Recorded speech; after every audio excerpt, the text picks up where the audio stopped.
नमस्ते, माध्यमिक न्यूज़ में आप सबका स्वागत है। आज हम हजारी प्रसाद द्विवेदी द्वारा रचित ललित निबंध कूटज का प्रथम अनुच्छेद जो आपने पढ़ा है अगर तो उनसे संक्षिप्त उत्तरीय प्रश्न मैं दे रहा हूँ। देखिए तो आप इनका उत्तर दे पा रहे हैं। 16 प्रश्न हैं। इसके बाद मैं उत्तर बता दूंगा इस यूट्यूब वीडियो में। तो शुरुआत करते हैं। पहला प्रश्न, शोभा निकेतन किसको कहते हैं? पृथ्वी का मानदंड किसको कहा जाता है? कालिदास ने क्या कहा था? शिवालिक किसे कहते हैं? 1.25 लाख की मालगुजारी वाला इलाका को क्या कहा जाता है? किस नदी का स्रोत काफी दूरी पर है? संपूर्ण हिमालय को देखकर ही किसी के मन में किसकी मूर्ति स्पष्ट हुई होगी? शिवालिक हिमालय की प्रकृति कैसी है? कूटज पेड़ के बारे में संक्षेप में लिखें।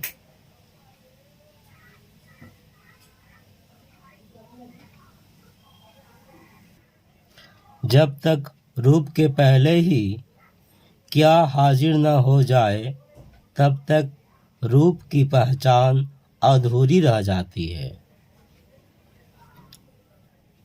रूप मुख्य है या नाम? पद पहले है या पदार्थ? मन किस चीज के लिए नहीं मानता? नाम बड़ा है या रूप? व्याख्या करें।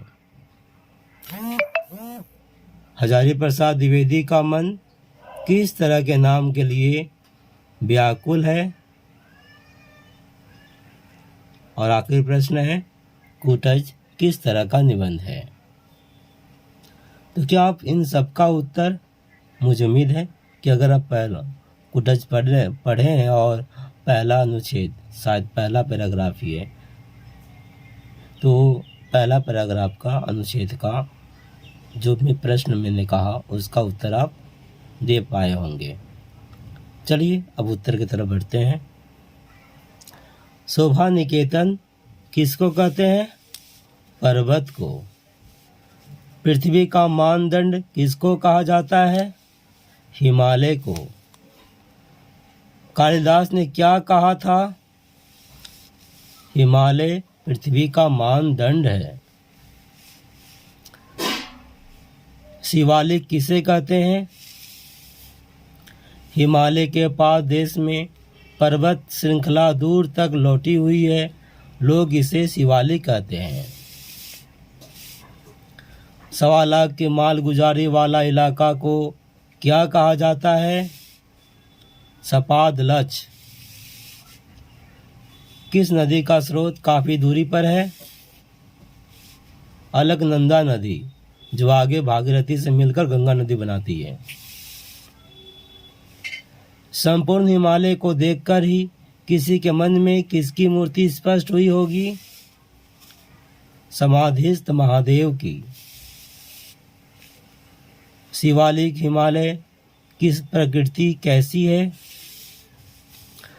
शिवालिक की प्रकृति नीरस है, कहीं कोई हरियाली नहीं, धूप तक सूख गई है, कहीं कहीं झाड़ झंखार और बेहया से पेड़ खड़े हैं, काले काले चट्टाने और उनके बीच रक्ताब रेती है। कूटज पेड़ के बारे में संक्षेप में लिखे। कूटज एक छोटा पेड़ है, इसके पत्ते चौड़े और बड़े हैं, यह श्वेत फूलों से लदा होता है, इसकी जड़ें एकदम गहराई तक जाकर रस खींच लाती हैं। जब तक रूप के पहले ही क्या हाजिर न हो जाए तब तक रूप की पहचान अधूरी रह जाती है। जब तक रूप के पहले ही नाम हाजिर ना हो जाए तब तक रूप की पहचान अधूरी रह जाती है। रूप मुख्य है या नाम?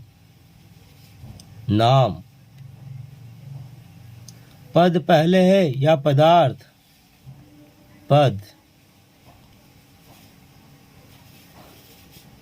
मन किस चीज के लिए नहीं मानता?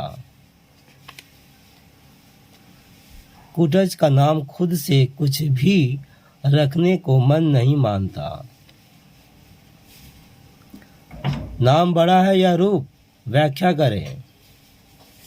नाम रूप से बड़ा है। नाम इसीलिए बड़ा नहीं है कि वह नाम है, वह इसलिए बड़ा होता है कि उसे सामाजिक स्वीकृति मिली होती है। रूप व्यक्ति सत्य है, नाम समाज सत्य है। नाम उस पद को कहते हैं जिस पर समाज की मुहर लगी होती है। आधुनिक शिक्षित लोग जिसे सोशल सैंक्शन कहा करते हैं। हजारी प्रसाद द्विवेदी का मन किस तरह के नाम के लिए व्याकुल है?